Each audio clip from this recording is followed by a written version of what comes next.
Welcome back. Okay, so this is Azrael for anybody who's wondering. New addition to the family. We're into the microphone. You're cute. All right. So tonight I watched Smackdown. I watched it from start to finish. I didn't write down everything that happened. There was a lot of stuff, a lot of the backstage stuff that I didn't document. I'll talk about it though.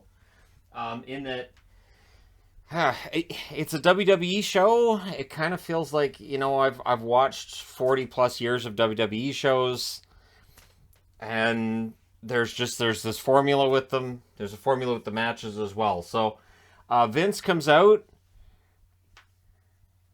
and that's just to introduce the show.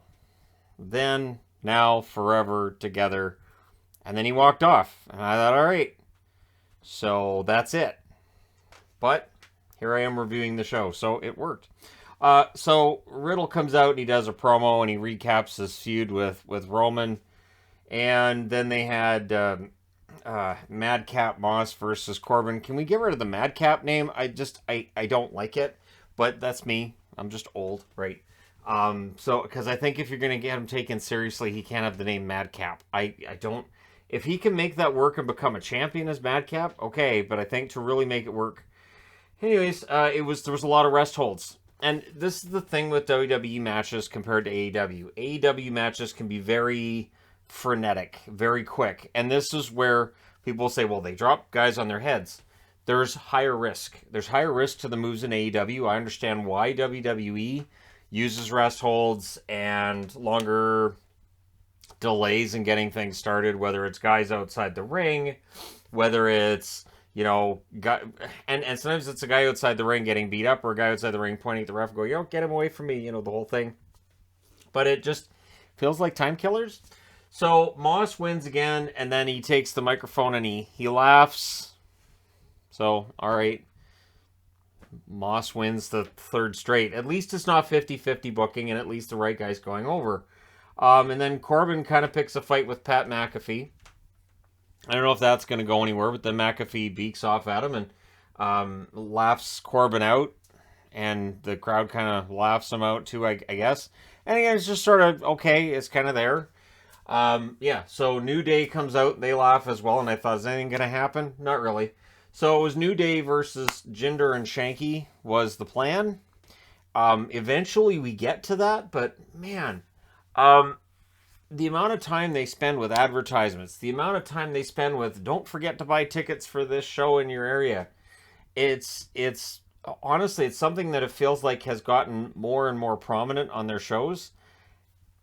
It grinds the show to a halt as far as I'm concerned. You guys can let me know if you feel the same way, but to me it just grinds the show to a halt. Like, okay, you could do a promo for, this event's coming to your town, or even just have it along the bottom, have a chyron on the bottom. So yeah, they had a Natty backstage promo. She didn't look at the camera the whole time. If you're going to try to intimidate your opponent, Natty, you need to look at the camera. There needs to be this real emotion rather than, I'm going to get you, and when I get you, boy, are you going to be gotten. And when you're gotten, you'll know you got, because my moves are the best moves, and your moves aren't the best moves, and your dad's stupid, and my dad's the greatest. Oh my gosh. And then she talked about, the funny thing is, she talked about the sharpshooter as the most dangerous hold in wrestling. And I thought, okay, I said out loud, the STF exists. But, is a sharpshooter dangerous? When I was a kid and we would practice wrestling holds, don't ever do it, kids. Don't ever do it. Don't.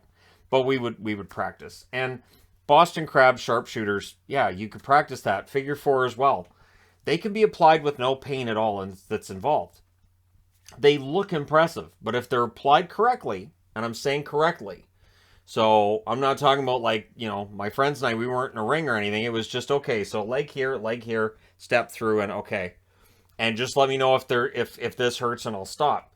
So, honestly, the sharpshooter is not the most dangerous. And then she's breaking bones and everything. I thought, who's ever gotten hurt in a sharpshooter? Even Bret Hart, his whole shtick, his whole thing that he is very proud, and it's not shtick, it's true. He's very proud he never hurt anybody in the ring. So you have the guy who made the sharpshooter really famous saying, I don't hurt people. You have Sting that uses a Scorpion Deathlock, which is also a sharpshooter. Doesn't hurt people. Chris Jericho, he uses the Walls, which is a version of a Boston Crab, similar to. He doesn't hurt people either. So I hear this and I'm like, Natty, I don't, what are these words? So yeah. And then eventually we get back to the match. I don't know how long these guys actually stand in the ring waiting. I don't know, for fans at the live event, if you're just standing there while the music keeps cycling through. You guys see what's going on the big screen? Do the wrestlers in the ring look at what's going? Like, the backstage cameras, other wrestlers can see that, right? It's just weird. So Shanky dances, and rather than wrestle, it's so weird. So Shanky was, honestly, I thought, pretty impressive for the 20 seconds he got offense, and then I guess if you start playing music in his presence, he has to dance. That's it. He has to dance. I don't know whether this is going to lead to someday Shanky's going to be like on the verge of beating Brock Lesnar, and then like on the 1 count and the 2 count, then like, I don't know, a musical's going to break out and he's not going to be able to finish the pin and he's going to go dancing out of the ring and lose his title shot. I don't know. And this is the thing. This is the question I have. Does he have to dance? So is he physically incapable of not dancing in the moment? If he hears music, does he have to dance? Is this going to involve a shrink at some point? Am I overanalyzing this? Absolutely. But yeah, so, and the other thing that drives me nuts too is when something happens in a match or something happens in a show, and wrestlers, apparently from 1 week to the next, don't actually watch back what happened. So Jinder doesn't seem to be aware that Shanky dances constantly when he's not looking at him, because I guess he doesn't watch the show back. So, all right. So then we go through advertisements. Now here's the thing. So you have a 2-minute segment, right, of 2-minute segment of advertisements. So you have this. Now what WWE does is they do a minute. It feels like this: a minute and a half of, here we are advertising stuff you're already watching. There's 2 minutes of advertisements. Then there's another minute and a half where they got to remind you John Cena exists and about stuff that happened back in the day that was really cool. And then we get back to the match. So it feels like there's 4 or 5 minutes of nothing, where, and again, you know, advertisements are necessary to pay the bills. But all the other stuff they have in there, it grinds everything to a halt. So we had McIntyre came out. I don't know how long his music played before they got back to him. I actually forgot he was in the ring. Sheamus comes out. Pierce says Sheamus is in Money in the Bank. So, of course, Drew responds as anybody else would, and he starts punching Sheamus. And then Adam Pierce says, oh, you're in the match too. Okay, so they both qualified when they both got counted out last week. The match last week was to qualify for Money in the Bank. So if I'm in a Money in the Bank match, I'm going to go to my opponent. I'm going to say, hey, look, we need to both get counted out because, look, it worked for McIntyre and Sheamus. We should do that too. And then magically, we're in the Money in the Bank. Sure. So that happened. Then we had Raquel Rodriguez versus Shayna Baszler. And eventually we get to that because, again, wrestler comes to the ring and then we go directly to advertising or something else that kills time. Lacey Evans was at ringside for no reason. I was like, okay, so what's going to happen with Lacey?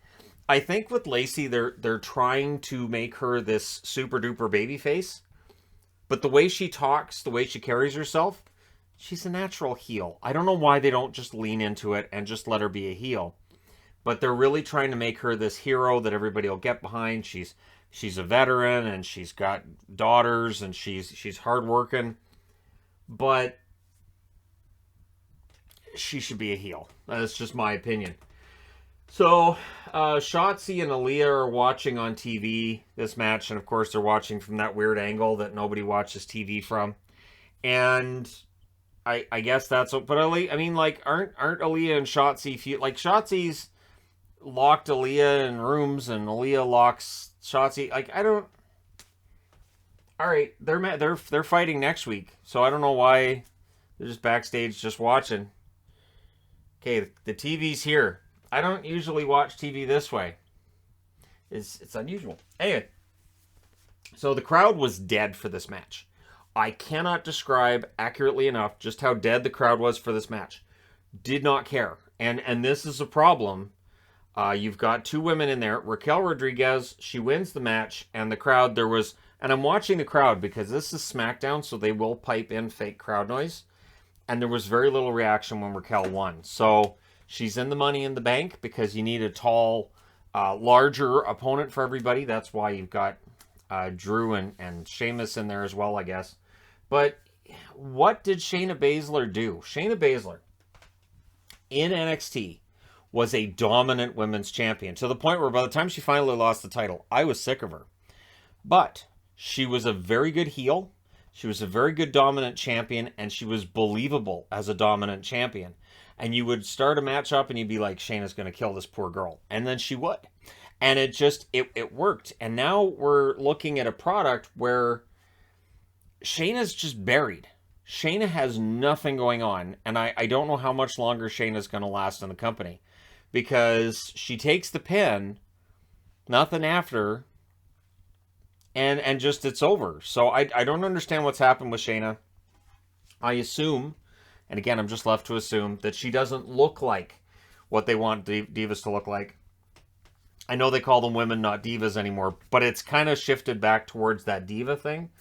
And so I guess Shayna doesn't look great, but how can you not have her in the Money in the Bank match? Anyway, they don't.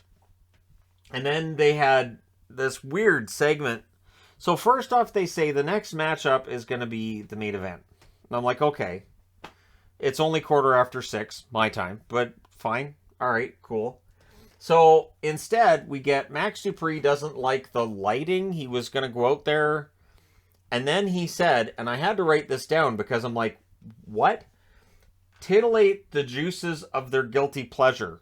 Talking about the crowd watching, I guess, a post down or Max Dupri, who was LA Knight in NXT. LA Knight sounds better than Max Dupri, but all right. Because it reminds me of Rene Dupree, because I'm old, so it reminds me of Rene Dupree, and I'm waiting for La Resistance to come out. But yeah, titillate the juices of their guilty pleasure? Who? What? How? I've never, I'm almost 50, I've never once in my life uttered those words to get, I don't even like saying titillate, but the juices of their guilty and the highlight of this was Pat McAfee when they came back saying, yeah, I don't want to say that. I don't want to think about it. Let's just move on to something else. Agreed. So then they go to a segment with Gunther where they're like, America sucks. So we're back to that. It's like, okay, when I come into watching wrestling in the mid 80s, early 80s, anybody who was a foreign wrestler, America sucks. This is the easiest way to get heat. And they're doing it now, and it's 2022. So, all right. So that was the whole segment. No American's ever going to hold the Intercontinental title again. Oh, okay. Sure. All right. I guess it didn't go anywhere. And then they had Riddle versus Roman Reigns. 657 days as champ. They had to say that at least 3 or 4 times during the match. They being Michael Cole. Riddle controlled heading into commercial, and then when it came back from commercial, Roman's in control. Roman really was in control for a lot of this, and then they have another long break, and I'm coming back to that. So you have a match going on. It is fantastic, and let's just say it's fantastic. The Riddle-Roman match was okay. I wouldn't say fantastic. But you have this match going on, and you go to commercial break. Now, what AEW does with the picture-in-picture, that's nice. I like that. That's well done. It's well thought out. And during a main event, I think WWE should consider the same. Picture-in-picture for your advertisements so we don't miss anything during the... Make it seem like that match is really, really important, right? And so you have a long break, including the... Don't forget to go to buy your tickets for Kingston and London and wherever else in Ontario they're going. And don't forget, you're going to get Cody Rhodes versus Seth Rollins. And no matter how many times I say, no, they're not going to see that, TV doesn't hear me. So we have that long break, and then Riddle kind of hulks up, as much as a wrestler hulks up these days. And he does the draping DDT, or tries, but it's blocked. He did get the draping DDT the next time he had the option, or the opportunity. He then tried an RKO, that was blocked. You know, with all of the Randy Orton tributes that Riddle does, it goes so far overboard at times where it's kind of like, it kind of feels like Orton passed away. Like I'm waiting for Randy Orton tribute night. And I keep thinking, now if we're getting worked, let's just say that Orton's not actually hurt and he comes out and drops Riddle. I'm to the point where I'm like, you know what? He should. Because Riddle is just, he does the Orton pose, he does Orton's moves, it's constant, he talks about Randy constantly. Here I am talking about it. There was a "This is awesome" chant that breaks out after the 2 count on the Superman punch. Then there's an RKO, that was a 2 count for Riddle, and then out of midair, Reigns lands the spear, so he wins the match. And then he gets the microphone and says, well, I'm the greatest of all time. And I thought, okay, all right. So he's talking about having beaten everybody, and I thought, yeah, he has. So what they should do here is bring out somebody new. Somebody he hasn't defeated yet. Somebody who's maybe a little physically imposing. Somebody's different. And I thought this could be good if they start building a new program. So Brock Lesnar's music hit. Because we're going to get Brock versus Roman chapter 486. So it's Cowboy Brock. I don't know if that makes a difference. If Brock has different forms. Maybe it's like Dude... Okay. We need Brock Lesnar's Dude Love. That needs to be a thing. Brock Love or Dude Brock. I don't care what they call it. He can be Mick Foley, and he can have multiple different characters he can be. And Roman's got to beat them all. But yeah, it's in Minnesota, so I get Brock Lesnar, and I get the incredible reaction from the crowd to Brock Lesnar. It was the hottest they were all night. But, yeah, and then, so he F5s Roman after going for a handshake, and then he F5s both of the Usos, and so that's it. We're going to get Brock versus Roman again. The problem WWE has right now is really a rather simple one. All right, so the moral for tonight's show is, I don't know if I want to watch SmackDown again. Like, you know, I have time now to watch more wrestling because hockey's not on every night. But, yeah, this show did not make me say, oh, I need to watch SmackDown next week. If anything, it just showed me, yeah, things haven't really... Again, you know, Baszler getting buried. And just a lot of nothing happening. I didn't feel like things advanced very much. But anyways... Let me know your thoughts in the comments section below, as always. Don't forget to hit like and subscribe if you're browsing your way through. You just happened upon this video. Thank you guys so much for watching, for all your support. I will talk to you again soon.